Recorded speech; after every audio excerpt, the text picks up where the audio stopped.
नमस्कार।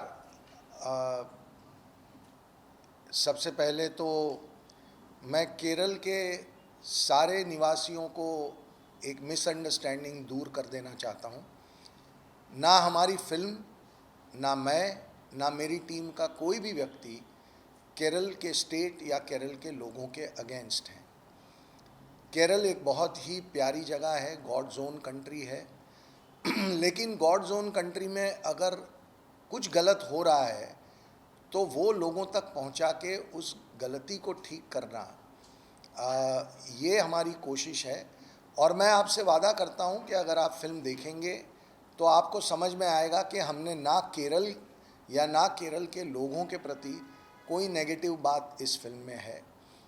ये फिल्म कुछ क्रिमिनल्स को एक्सपोज करती है, कुछ क्रिमिनल्स जो केरल में रहते हैं, कुछ जो मध्य प्रदेश के हैं, कुछ राजस्थान के हैं। और इसी वजह से इस फिल्म का नाम केरल स्टोरी 2 गोज़ बियॉन्ड ये रखा है हमने। मैं उम्मीद करता हूँ कि केरलवासी, जितने भी केरल के लोग जिनको हमारे शीर्षक से ऐसी एक गलत फहमी हुई है कि हम केरल को बदनाम करना चाहते हैं या उनके लोगों को बदनाम करना चाहते हैं, मैं उन्हें विश्वास दिलाता हूँ पिक्चर आप देखेंगे तो आपको रियलाइज़ होगा कि हम केरल को बिल्कुल भी नेगेटिव लाइट में नहीं दिखा रहे। ये केरल के कुछ क्रिमिनल्स की बात है जैसे बाकी स्टेट्स के क्रिमिनल्स की बात है। तो ये क्लैरिफिकेशन बहुत ज़रूरी था। बाकी आप सबको पता है कि आज केरल में केरल की जो डिविजनल बेंच है उसने कल जो स्टे हमें मिला था उसको आज खारिज किया है और फिल्म की रिलीज़ का रास्ता उन्होंने क्लियर कर दिया है। फिल्म अब शोज़ हमारे ऑलरेडी खुलना शुरू हो चुके हैं। तो लोगों से आग्रह है कि एक बहुत कड़ी मेहनत से बनी हुई एक सच्ची फिल्म है। और हमारी फिल्म की सच्चाई को का सबसे बड़ा प्रमाण मुझे ये लगता है कि केरल की कोर्ट ने स्टे ऑर्डर को वेकेट किया है। अगर हमारी फिल्म झूठी होती तो केरल की कोर्ट उसको देख लेती और बिल्कुल भी ये स्टे वेकेट नहीं होता। तो मैं केरल की कोर्ट का, माननीय जस्टिस, ऑनरेबल जस्टिस का बहुत तहे दिल से शुक्रगुजार हूँ, मेरी और मेरी पूरी टीम की ओर से। और तीसरा और आखिरी मुद्दा ये है कि हज़ारों लाखों विक्टिम्स की जो दुआएं हैं इस फिल्म के साथ, उसकी वजह से मुझे लगता है कि ये फिल्म अब आगे जाएगी, लोगों के दिलों में अपनी एक जगह बनाएगी। अभी दिल्ली में हमने एक इवेंट किया था जहाँ पे हम करीब करीब 50 के करीब विक्टिम्स को ले आए थे ताकि हम लोगों को ये बता सकें कि ये रहे विक्टिम, ये कोई मनगढ़ंत कहानी नहीं है, ये कोई फिक्शन नहीं है, ये रियल कहानियाँ हैं। और उन लड़कियों में से कुछ लड़कियों ने अपनी कहानियाँ बताई भी। एक माँ ने अपनी कहानी बताई जिसकी बेटी को पॉइंट ब्लैंक रेंज पे शूट कर दिया गया। तो वहाँ पे एक सवाल उठा था कि केरल से क्यों लड़कियाँ नहीं आई, केरल से आने वाली लड़कियाँ, अगर केरल स्टोरी नाम है तो मैं उस पर सिर्फ इतना ही कहना चाहता हूँ कि पहली केरल स्टोरी के वक्त हमने एक इवेंट किया था। केरल से 26 लड़कियाँ आई थीं, उन्होंने अपनी कहानियाँ बताई थीं। और भी बहुत सारी लड़कियां केरल में इससे पीड़ित हैं जिनके वीडियोस हैं हमारे पास, जो मैं मेरी टीम से आग्रह करूंगा कि वो आप लोगों के साथ शेयर भी कर लें। और अगेन, ये केरल में बिल्कुल नहीं होता लव जिहाद, या केरल में ऐसा कोई विक्टिम नहीं है, ये एक झूठी बात फैलाई गई है, ये इसमें बिल्कुल सच्चाई नहीं है। वहाँ पे ऐसे विक्टिम्स हैं और ये फिल्म उन्हीं में से एक विक्टिम की कहानी आपके सामने लाएगी, और एक और कहानी जो मध्य प्रदेश की है और एक राजस्थान की है। तो यही मेरे 3 विषय थे। अब आपके कुछ सवाल हों तो आप बता सकते हैं। Can you tell us on what basis you got the permission? Because they had put a stay on it, but now what changed and how did it change? Basically, see, I'm not a legally very smart guy. I don't understand law that well. But what I do understand is that, and I was not even present in the hearing, I was in Bombay. But what I do understand is that our stand was convincing enough for the Honorable Justice to, both the justices, to revoke the ban. Finer details, even I would love to read the order to understand. The order has just come, it's a long order for me to read, so I will take some time to read it. But what I do understand is that they were convinced that what our side was saying was the legally correct side. आज sensor Kerala high court का भी कहना था कि sensor board ने इस movie को किस प्रकार पास कर दिया क्योंकि काफ़ी सेंसिटिव मूवी है। देखिए, अब जब ये ऑर्डर आ चुका है तो उस बात पे जाने का कोई मतलब नहीं है, क्योंकि फाइनली जो ऑनरेबल जस्टिस डिवीजन बेंच के थे उन्हें सेंसर बोर्ड के काम में कोई कमी नहीं लगी। एक क्लैरिफिकेशन मैं कर देना चाहता हूँ, जनरली किसी भी फिल्म की सेंसर स्क्रीनिंग में 4 से 5 लोगों की कमेटी होती है। इस फिल्म की कमेटी में 8 लोग थे, जिसमें 2 केरल के सोशल वर्कर्स को बुलाया गया था, खास सो दैट केरल का अगर रिप्रेजेंटेशन गलत है तो वो उसे करेक्ट करवा सकें। एक दिल्ली से प्रोफेसर बुलाए गए थे जो सोशियो पॉलिटिकल सब्जेक्ट्स के एक्सपर्ट हैं। इन 3 एक्सपर्ट्स ने इस फिल्म को देखने के बाद जो भी एक लंबी चर्चा हुई, उसके बाद उन्होंने इस फिल्म को सर्टिफिकेशन दिया है।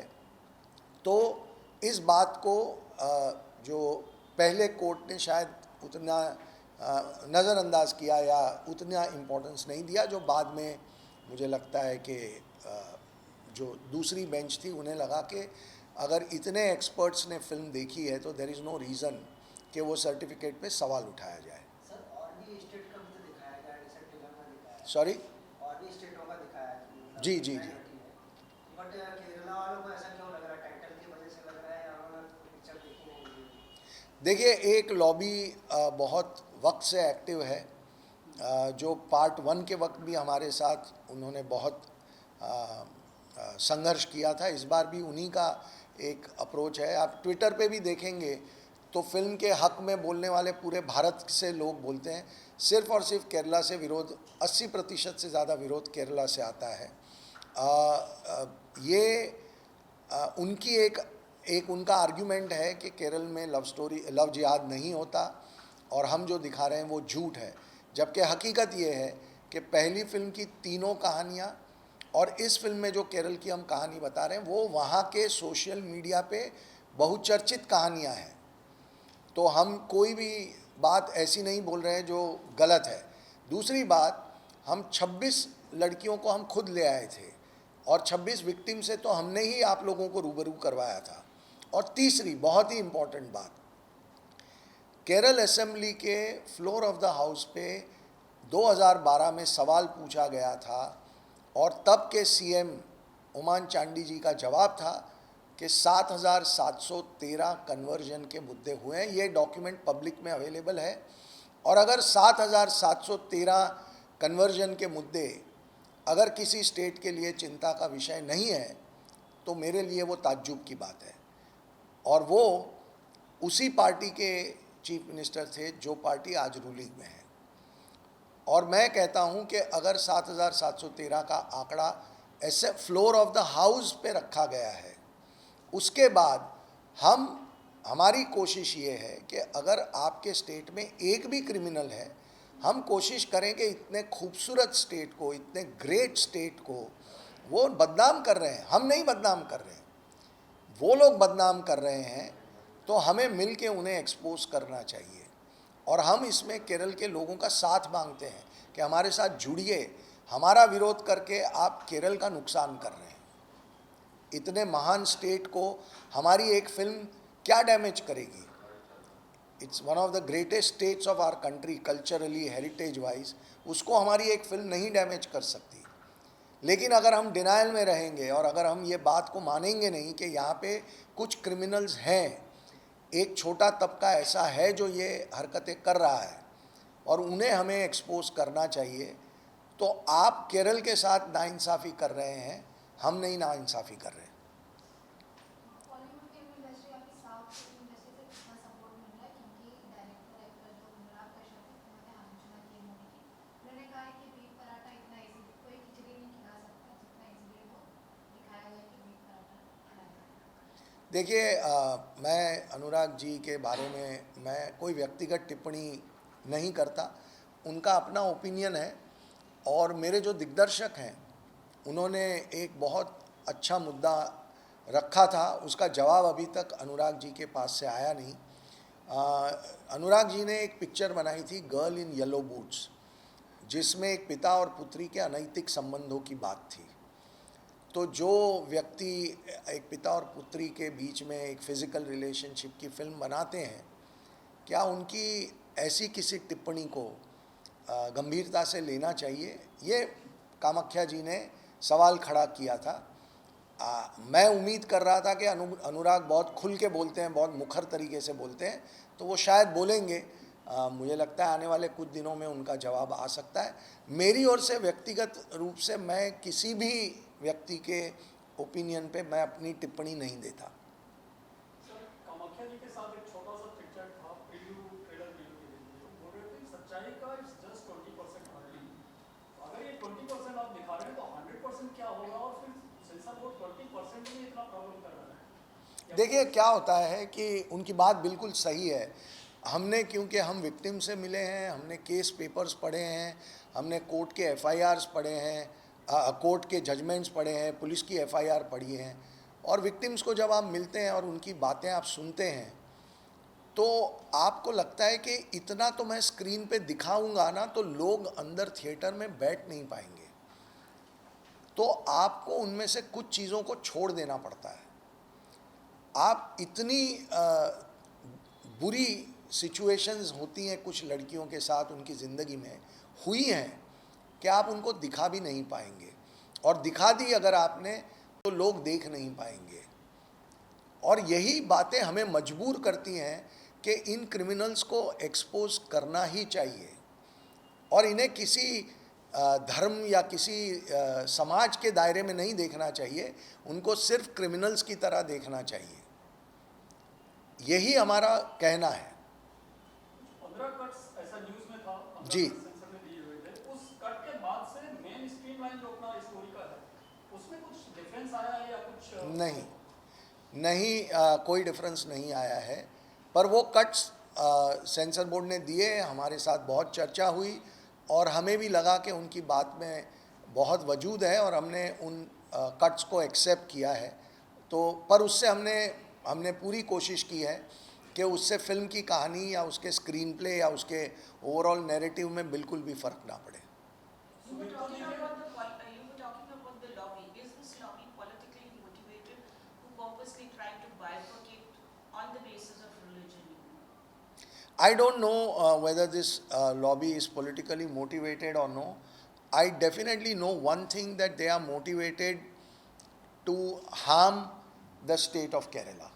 In my opinion, anybody who doesn't want to expose a criminal and he wants to stop a story of a victim to come out is harming, or she is harming their own state. If they want their state to be free of all this nonsense, then they should come forward and support this film. But why is it that you are always the target? Because I am the one who's made Kerala Story 1 and I am the one who's made Kerala Story 2. So, and I am an easy target. Films are always an easy target. It's very easy to disrupt a film. They won't be able to do it with many other things. So they want to show their power by disrupting a film. But the good thing is that in this country, there is still rule of law. And we have tremendous respect for the judiciary. And judiciary has spoken. No profession here, no work can be stopped. And as rightly the Kerala High Court has lifted the stay, but a detailed version has yet to come. So what are your expectations like? I think most important thing for anybody else is to understand the fact that court has lifted the stay, and people can now go and watch the film and experience it for themselves what we have made. And I think that's the most important part. Of course, I'm not a legally very sound person, neither I'm a lawyer. So I will have to sit with my lawyer to understand the detail and nitty-gritties of the order. I just spoke to Yeah. And I asked him what is his feelings about the stay being lifted. He was very happy, you know. And now he also told me that his Charak trailer was going to be attached to the Kerala Poo Stone. Yeah. It was stopped because of the hiccups that came up. Will it still be attached to Kerala story too?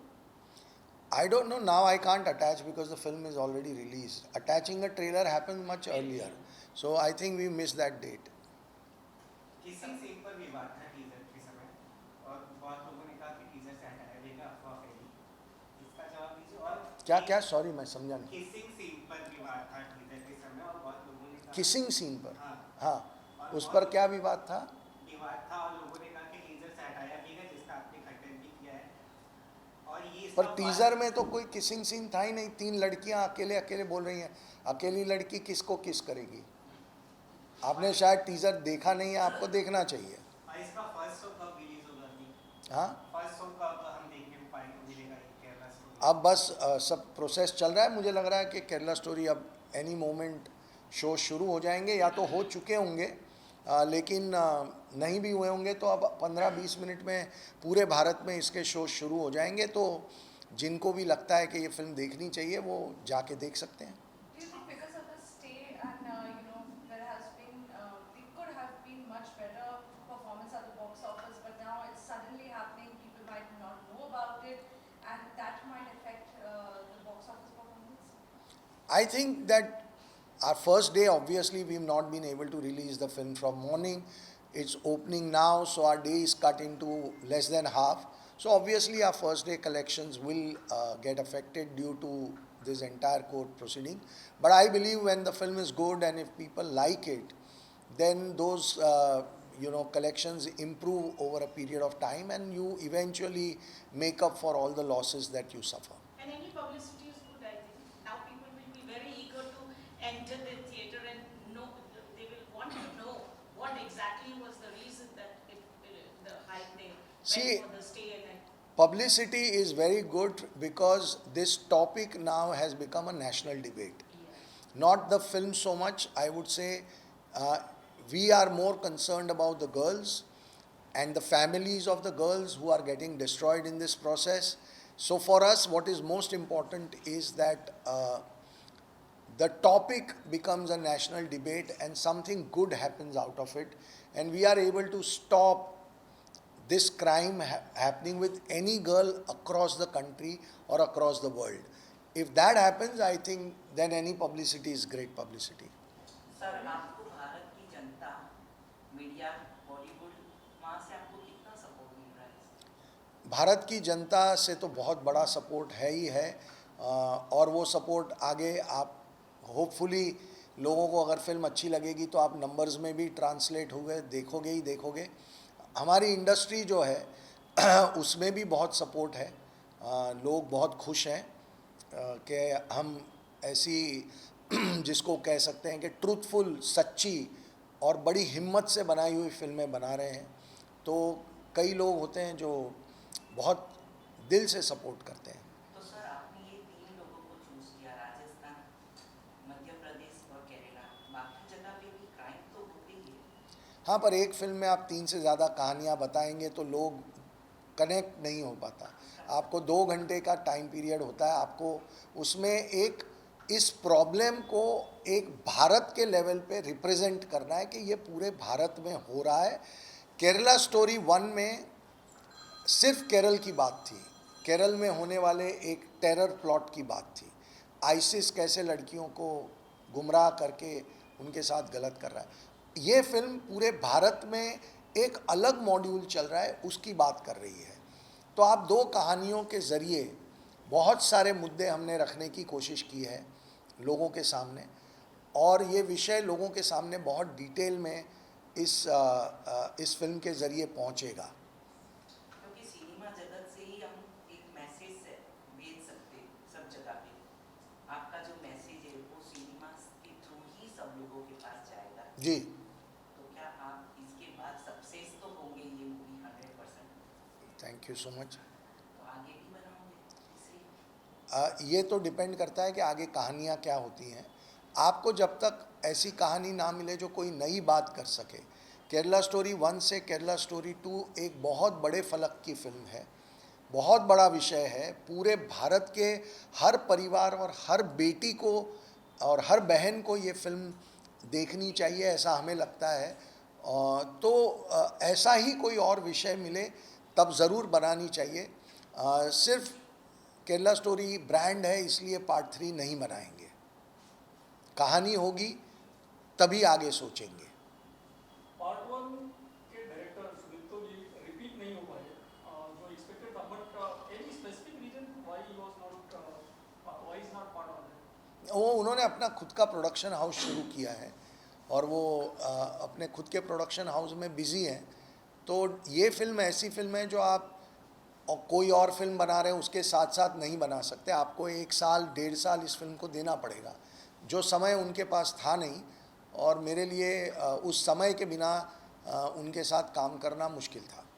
Part 3 next year तक या in a recent time can we expect? नहीं, ऐसा मैंने अभी story ऐसा नहीं कि the end हो गया लग नहीं, देखिए कोई नया एंगल भी होना चाहिए। जैसे केरला स्टोरी 1 और केरला स्टोरी 2 में एक नया एंगल इंट्रोड्यूस हुआ है।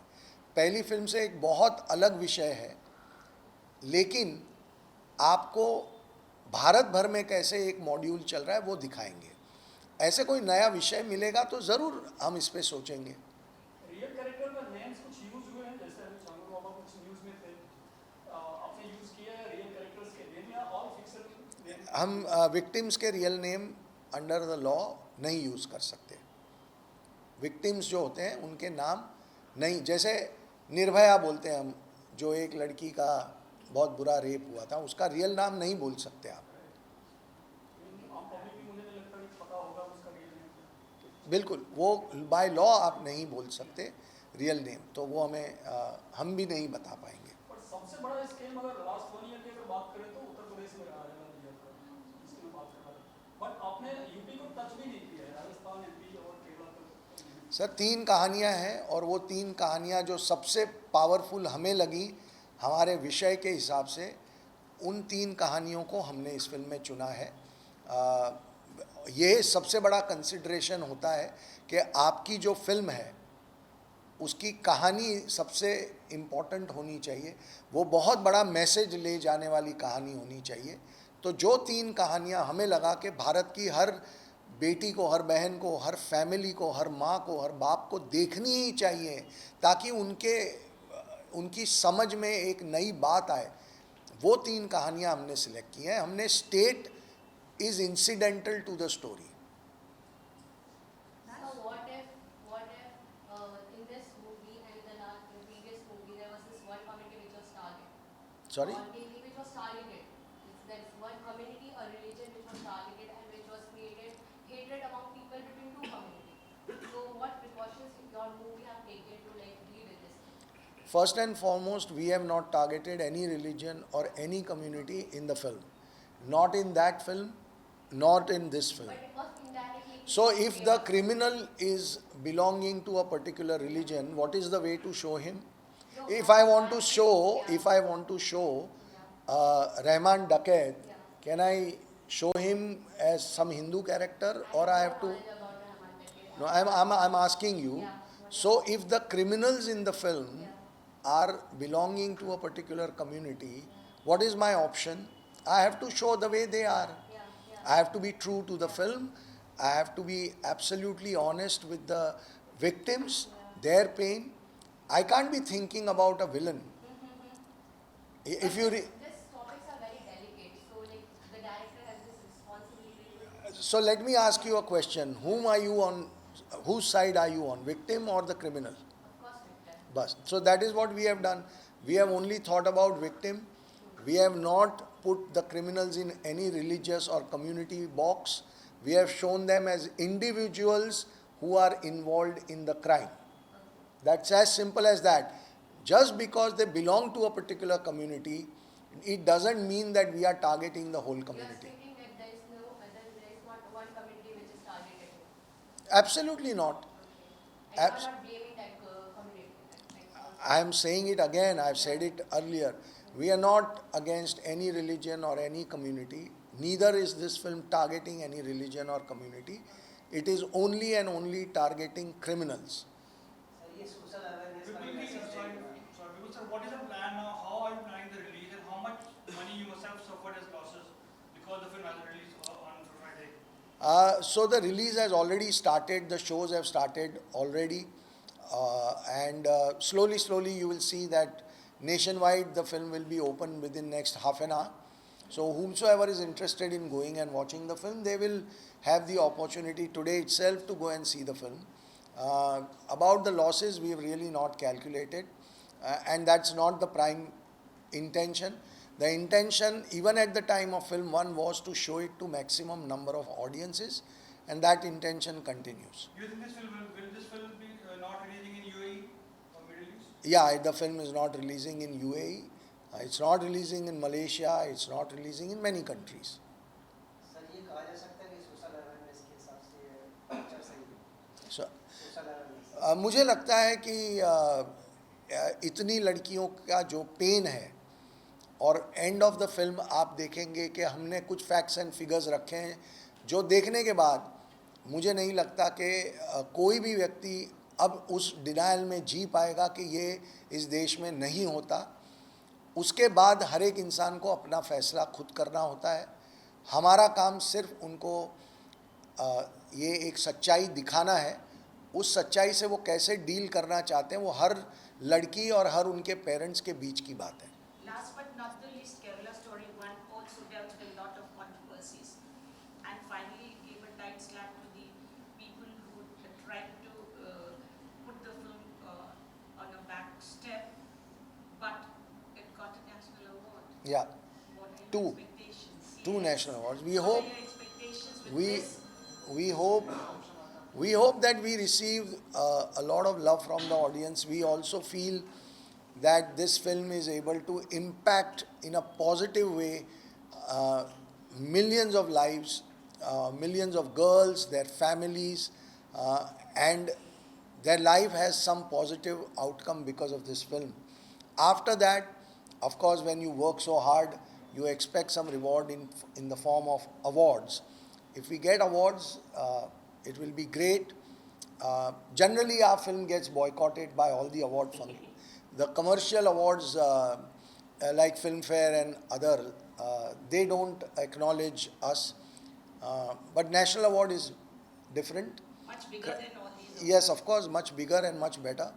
So we hope that, I can guarantee you that we'll be boycotted in Filmfare and other commercial awards. But I'm sure that national award will probably look at our work, and if they consider it, we'll be honored. Guys, thank you. Sir last में sir Kerala one के success से ये तो साफ हो गया कि जनता ऐसी छुपी हुई सच्चाई देखना चाहती है. जी. पर फिल्म जगत के ही कुछ लोग इसका विरोध कर रहे हैं और क्या राजनीति. आपको क्या लगता है आपका साथ बॉलीवुड ही नहीं दे रहा है? मैंने अभी कहा सच्चाई नहीं बनाना चाहती. मैंने अभी कहा कि बॉलीवुड हमारा बहुत साथ देता है. देखिए, मैं आप लोगों को ऑनेस्टली एक बात बताना चाहता हूँ. मैं ये नहीं बोलना चाहता था, पर अभी आपने जो सवाल पूछा है तो मैं ये बता देता हूँ. रिस्पॉन्सिबिलिटी एक फिल्म के प्रति सबकी होनी चाहिए. पिछले 2 दिनों से हर मीडिया चैनल ने और हर न्यूज़ पोर्टल ने कभी लिख दिया कि हमारा टीज़र हमें पुल डाउन करने के लिए बोल दिया गया, कभी बोल दिया गया ट्रेलर हमारा पुल डाउन हो गया, कभी ये बोल दिया, कभी वो. तो क्या आज आप सब लोग उसे अपने आप अपनी गलती मान के ठीक करेंगे? कोई नहीं करता. वो लोग बोलते हैं अच्छा वो हो गया, चलो अभी हम सिर्फ आज की बात करते हैं कि फिल्म के ऊपर बैन उठ गया. आपने कितने लोगों के दिमाग में ये शक डाल दिया कि ये फिल्म रिलीज़ नहीं होगी? तो आपकी क्या जवाबदेही है? आप बॉलीवुड से सवाल पूछ रहे हैं, आप कभी अपने आप से भी पूछिए कि क्या हमें रिपोर्टिंग करने से पहले, मैं अवेलेबल आदमी हूँ, मैं सबसे बात करता हूँ, सबको पता है. आप में से किसी ने, एक जन ने मुझे फ़ोन करके नहीं पूछा कि भाई आपका ट्रेलर या टीज़र पुल डाउन करने का ऑर्डर आपको मिला है क्या? तो आज मीडिया की क्या रिस्पॉन्सिबिलिटी है? आज आप क्या करेंगे ये आपको तय करना है. क्या आप बोलेंगे अपनी ऑडियंस को कि हमने वो जो 2 दिन तक कंसिस्टेंटली एक कैंपेन चलाया इस फिल्म के अगेंस्ट, वो गलत था, वो झूठ था, सच्चाई ये है। ना कभी इसका टीज़र बैन हुआ, ना कभी ट्रेलर बैन हुआ, और फिल्म के ऊपर एक स्टे लगा था जो आज वेकेट हो गया। ये इतनी सच्चाई है। क्या आप में से कोई बोलेगा? I doubt. तो आसान होता है दूसरों के ऊपर आक्षेप करना, लेकिन कभी कभी अपने आप को भी उस कटघरे में खड़े रख के देखना चाहिए। इसमें बॉलीवुड माफिया भी तो जिम्मेदार होते हैं। बॉलीवुड में कोई माफिया नहीं है। मेरी इंडस्ट्री बहुत अच्छी इंडस्ट्री है। मेरी इंडस्ट्री में बहुत कमाल के लोग हैं। मेरी इंडस्ट्री में कोई माफिया नहीं है। हम सब अपना अपना काम करते हैं। जब मौका आता है तो एक दूसरे के साथ काम करते हैं, एक दूसरे को मिलते हैं, एडवाइस लेते हैं, सपोर्ट लेते हैं, और सब कुछ बहुत अच्छे से होता है। मेरी इंडस्ट्री में कोई माफिया नहीं है। ना मेरी इंडस्ट्री इस फिल्म के विरोध में है, ना मेरी इंडस्ट्री ने मेरा कोई विरोध किया है। I hope that clarifies. Thank you very much for coming.